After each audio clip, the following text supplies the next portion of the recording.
normal text review for Man of Steel.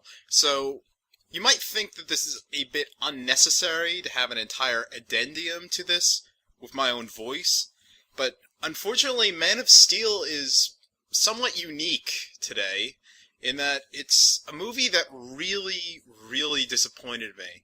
And I'm not saying this merely because it disappointed me, it's because I thought it was something that was important. It was something that really needed to work. Not just because it was a stupid action movie, a stupid superhero movie. That's fine. You could have failures like that all the time. Green Lantern failed, and I laugh about it now. It's a terrible, terrible movie. But Man of Steel seemed like it wanted to be something more important. It wanted to define Superman. It wanted to be that movie that would be there, and we'd look back, and when we're thinking, who is Superman? Why does Superman matter? You'd think Man of Steel. Be like, that's the movie that got it. That's the movie that understood who Superman is. Honestly, what I think they were trying to do is they wanted to be the Superman Batman Begins. Now, I guess it's unfair to compare this movie to Batman movies, considering that Christopher Nolan's Dark Knight trilogy is completely fantastic and one of the great cinematic achievements of the last decade. And, people are endlessly going to compare Batman and Superman, and what I'm saying, I should make it very clear, is not that the movie didn't work because it was about Superman, and it's not that because Batman Begins starred Batman, that movie automatically was just going to work, and Man of Steel was going to fail because Superman's a boring character. As a matter of fact, I don't think Superman is a boring character. For years I have gone along with this thought, the general internet perception of, ooh, he's a Boy Scout, he's not interesting, he's not tortured enough, he's too invincible, it doesn't matter. But no, that's all wrong, that's incorrect. The amount of powers that a hero has and what he stands for doesn't make him automatically boring. There's an important cultural meaning to Superman. There's a reason why he's been around for 80 years now. Why people continue to love Superman. Why he is the superhero. If there's any reason out there for why superheroes are still loved this day, after so many generations, after so many cultural shifts, it's going to be found in Superman. Superman created, more or less, somebody could argue whatever, the superhero genre. And Superman, in a way, represents America. He is America. He is what we've always wanted to be. You look at Superman, he is, in a nutshell, a symbolic representation of what America should have ever always been, what we always wanted to be on the global scale. A shining, ultimately invincible hero that would be protecting the people and guiding them forward. And that's why Man of Steel really should have worked. This is the movie that had everything it needed. It had a great director, it had a great visionary director. It had Christopher Nolan, who has made very, very good movies, and was able to so brilliantly encapsulate what Batman was in Batman Begins. But Man of Steel wasn't really about what Superman is. It wasn't really about anything, let's be honest with ourselves. The movie was about an hour or so of dreary characters wandering around, vague cliches of the people who are in the comics, ultimately just coming together to set up a really just interminably long fight scene. Just bitterly unwatchable stuff. Man of Steel is somewhat unique for me, because I haven't really felt this depressed coming out of a theater in a while. I think the last one might actually be Green Lantern, but Green Lantern caused me to have an emotional breakdown. Man of Steel had the exact opposite. I was not laughing during that. I was not amazed by how stupid everything was going by. I could probably watch Green Lantern again and get a good giggle out of it. But Man of Steel, no, I could never, ever watch that movie again. While watching it, during the endless fight scene with... By the way, there's going to be spoilers in this. I don't care. During General Zod's ludicrous plan to go and turn Earth into Krypton, it was like this fight scene's going on for about 40 minutes. And I'm watching this, and I just get this sense, like, is this what movies are going to be about now? Like, I love going to the movies. It is my number one hobby. I am completely obsessed with memorizing minutiae of details. Like, I could go ahead and name you basically every single Friday the 13th movie. It's just one of my pointless hobbies. But it's like, Man of Steel represents something so miserable about film. It's like, this is all we're going to do? We've invested hundreds of millions of dollars. We've got the finest directors we could come up with. We've got the most proven screenwriters.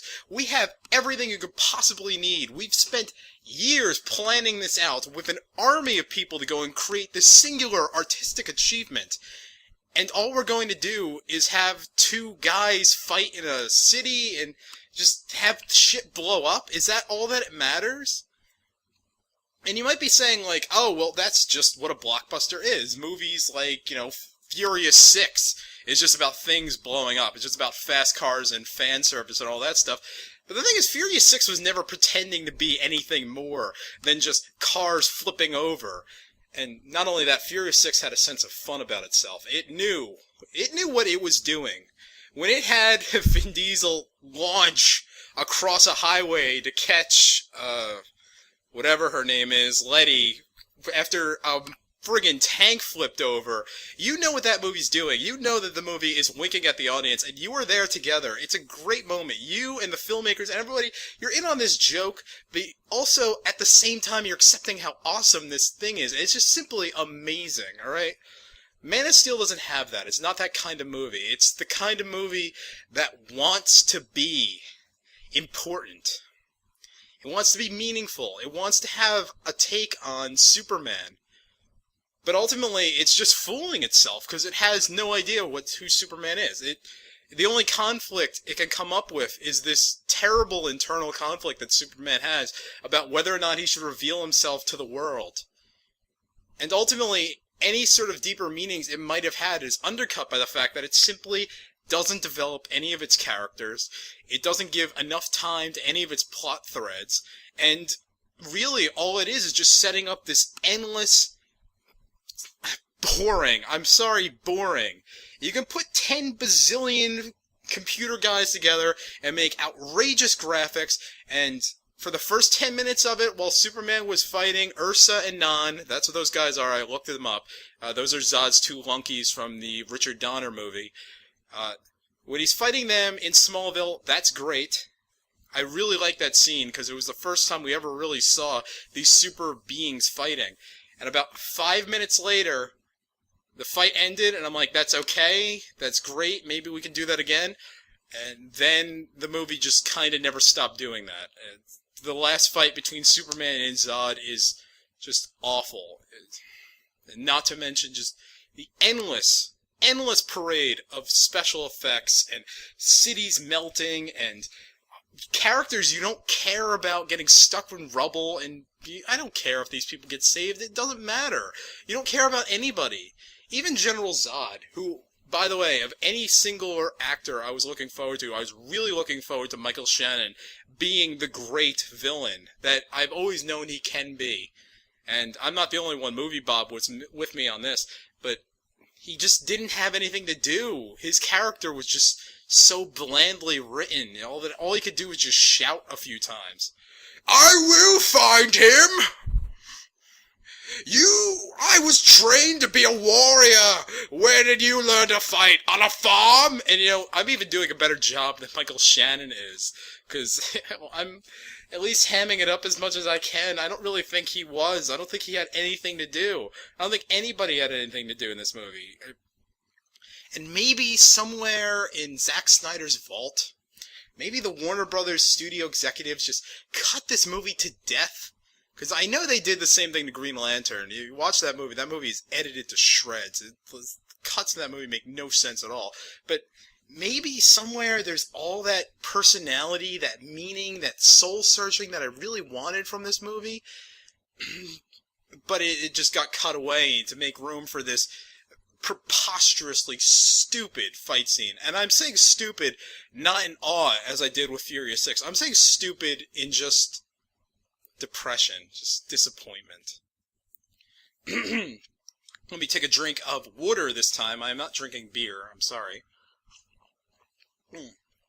Now, going back to Batman Begins, I really think that movie kind of got Batman. I think that movie did a lot of things really good.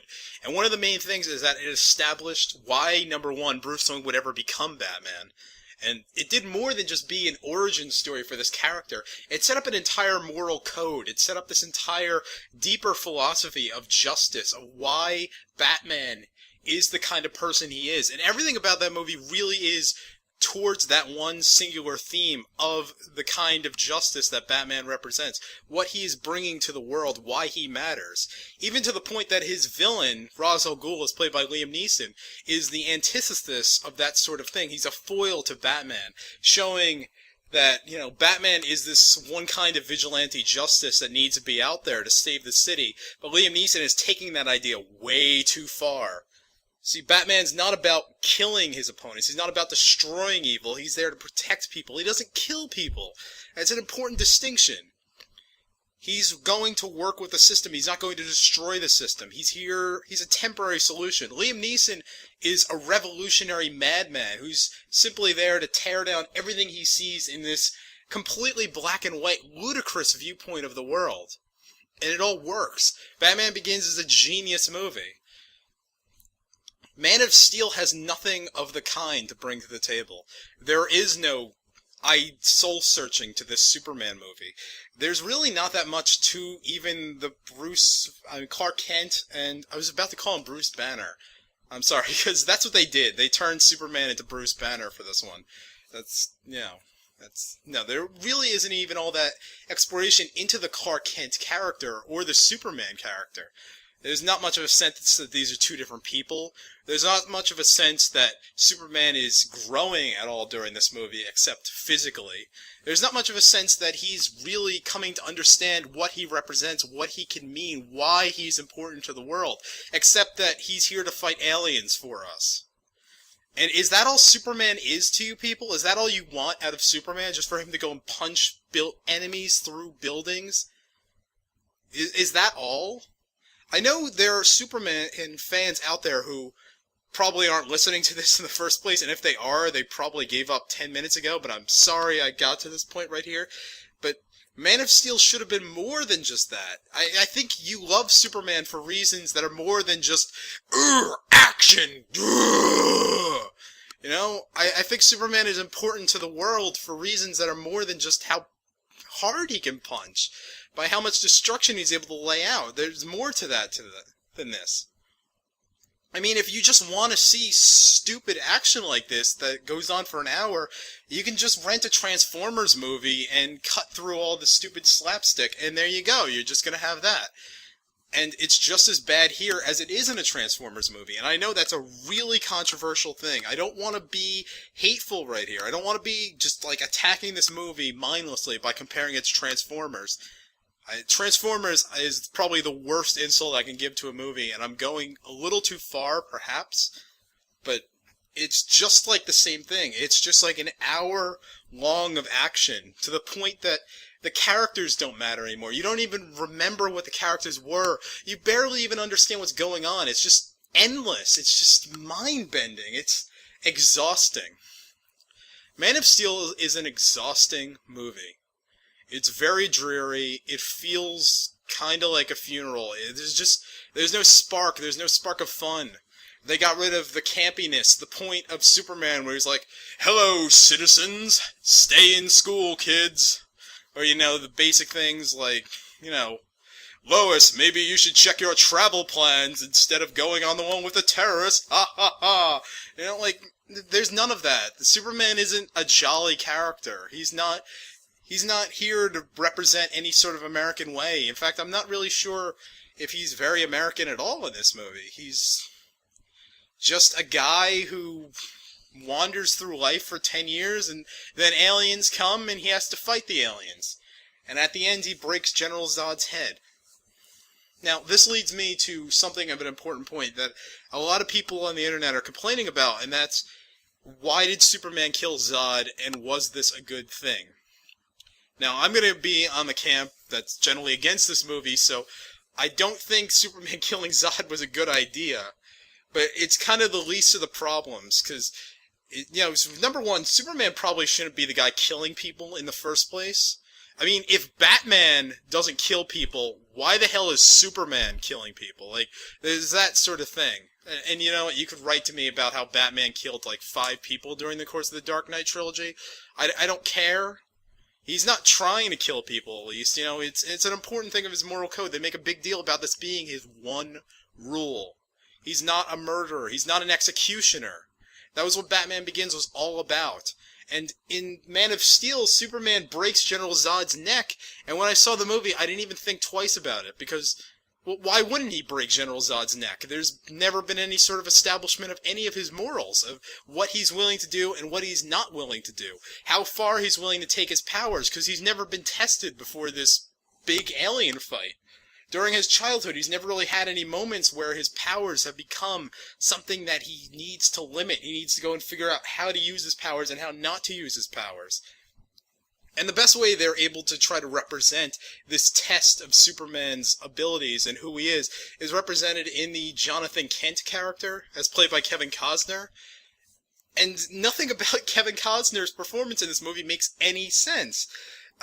Kevin Costner's one note is, Superman, don't use your powers. Like, I remember this in the trailers. There was a very important point where Superman goes and saves his class from a bus explosion or something. He pulls the bus out of the river, and then Jonathan Kent's like, you know what, Superman, maybe you shouldn't have saved those kids. Maybe you should have stayed secret. And it's like, that's a really, really shocking moment, because, well, I mean, the only Jonathan Kent I know of is the one from Smallville, where he was just, like, the ultimate dad. I forget who the actor is who plays him, but, like, if I could ever have a dad, I'd want Jonathan Kent from Smallville. It was just an idyllic thing. Then again, I only ever watched, like, the first couple seasons, so don't tell me if he turns into, like, Brainiac or something. I don't really care. But I saw that in the trailers, and I thought that's really surprising that he would do that. And I thought that at some point during that scene, there'd be an argument against that, you know, yeah, he wants his son to be safe, and he doesn't want the world turning him into a circus freak because of his powers, but, you know, little Superman would respond with, yeah, Dad, maybe I shouldn't have done that, maybe I should keep my powers safe, but I had to save those people. There was something important to that, and I wish that Jonathan Kent had come around. I wish that together they had been able to forge some sort of a moral code, something about why Superman matters. I wish that that had ever existed. And instead we get this strange, strange plot point that maybe made more sense in the writer's mind, and perhaps somebody understands it better than I do. I just don't get what they were going for here. Because later on in the movie, Jonathan Kent willingly gets himself killed in a tornado to save a dog, which is kind of, I mean, you know, when your son's Superman, you don't need to be the guy running out there to save a dog from a truck. And I'm not saying don't save the dog. Do save the dog, alright? Dogs are very important. But, you know, your son's Superman. He can be out there, he can go and, you know, he can blow the tornado away with a wave of his hand. And it's like, it's bizarre where Superman lets his father get killed in this tornado accident. And I thought this was way, way, way more shocking than Superman breaking Zod's neck. It's like, Superman's not saving somebody? He's letting this person get killed for what? So that a group of passerbyers passerbyers underneath an overpass aren't going to see him save his dad in impossible powers?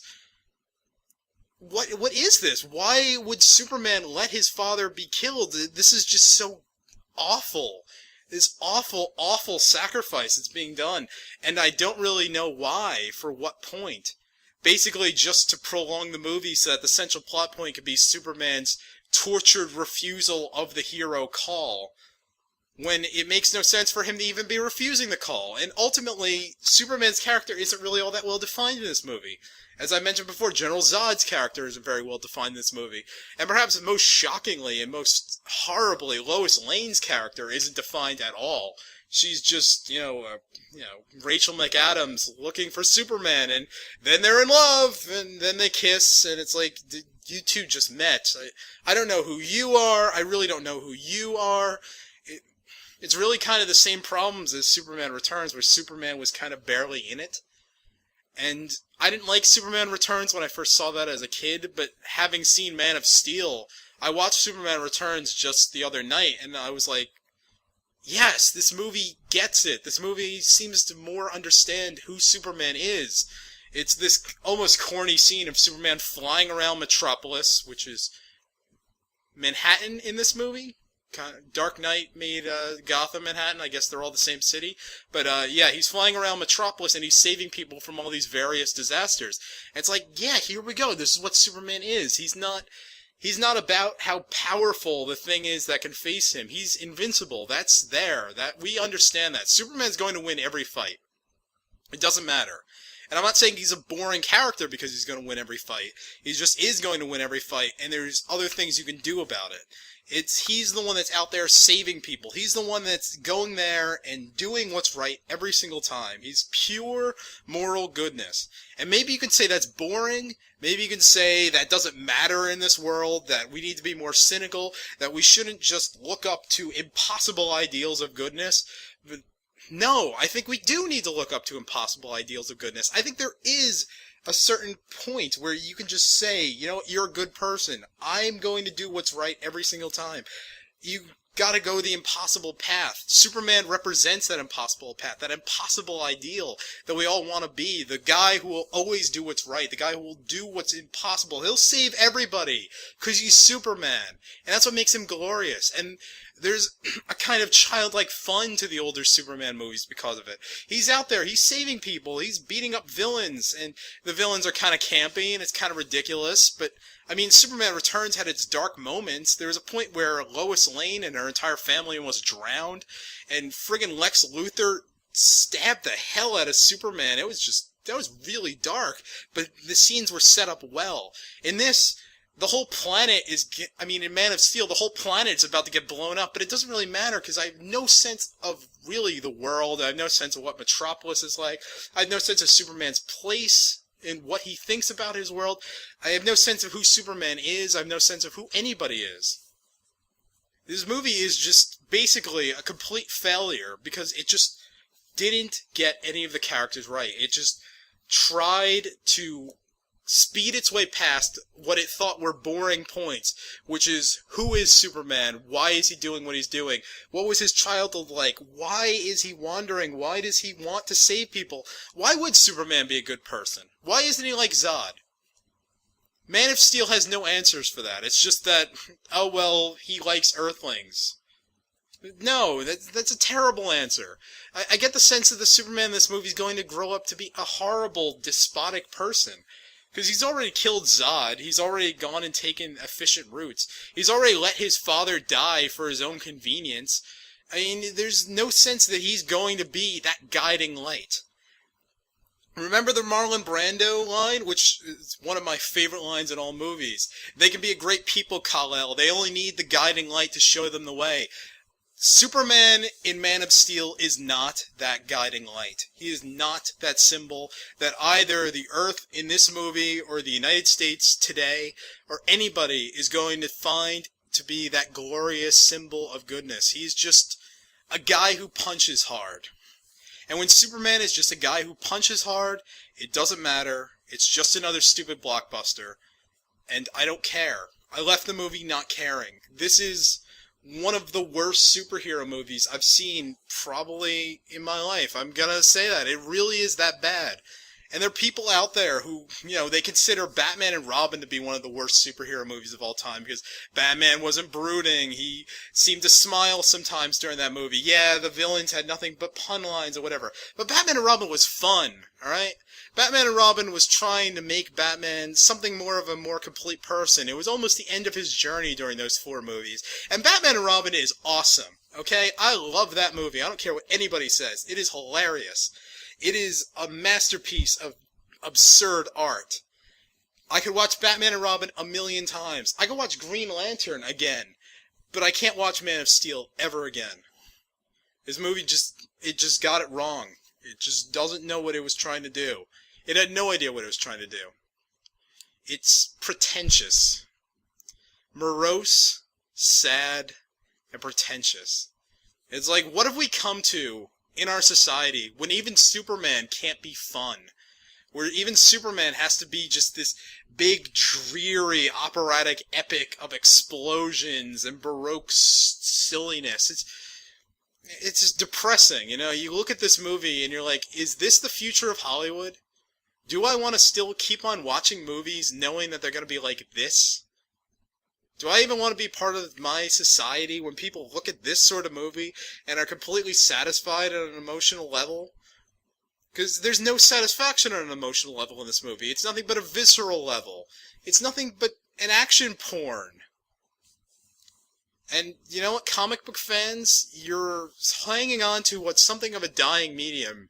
Superheroes basically are only relevant to the public eye in movies right now. And if you're satisfied with Man of Steel, power to you, I guess. You can keep on watching it over and over again and get a nice little stiffy from when Superman punches Zod through 6 skyscrapers. But you aren't going to continue to carry the mythos forward with art like this. If this is what Superman is supposed to be in the modern age, in 20 years there isn't going to be a Superman except for just a name that Hollywood can regurgitate over and over again to sell bad entertainment. And that's all I really got to say. It's a sad, depressing conclusion. But Man of Steel is a sad and depressing movie. It's really just one of the worst films I've seen all year. It's not the worst, but, you know, I'm trying to think of what can possibly be a more optimistic take on this. And I guess one positive thing I can say, one way I can kind of make a silver lining out of it, is that Man of Steel might be completely worthless as a piece of art. It's just stupid, stupid movie. But there is Iron Man 3. And Iron Man 3 really got it right. In Iron Man 3, it was a much smaller movie than the Avengers. It wasn't trying to be a completely impossible action scene. It was a movie about Tony Stark going through a difficult chapter in his life, being limited by his powers, and dealing with personal things, and interacting with people. It was a movie about emotions, it was a movie about characters, and it was a fun movie. It was a movie about humor and entertainment, and it wasn't about all the action. It was about laughter. We can have fun with Tony Stark. We can see him journey through life continually. Man of Steel doesn't do that. Iron Man 3, watch that. Don't watch Man of Steel. And also, Batman Begins, Batman and Robin, Superman Returns, Superman 1, Superman 2, Superman 3, Superman 4. There's plenty of good Superman movies. Superman versus the Mole Man. We have an entire long, epic history of Superman that we can look back upon. So, Man of Steel might be a terrible misstep, and I'm sure when they make the sequel, it's going to be just as bad, if not worse, and by that point, probably everybody's going to realize what I've already realized now, and that this franchise they're trying to build, Warner Bros. Right now, is a horrible misstep. But luckily, it's not the end of the world. It's just one bad movie. There's plenty of great Superman movies out there. There's plenty of great superhero movies out there. I'm sure they're still going to make good ones in the future. So thank you guys. That was just my continuing thoughts on Man of Steel. And have a good night.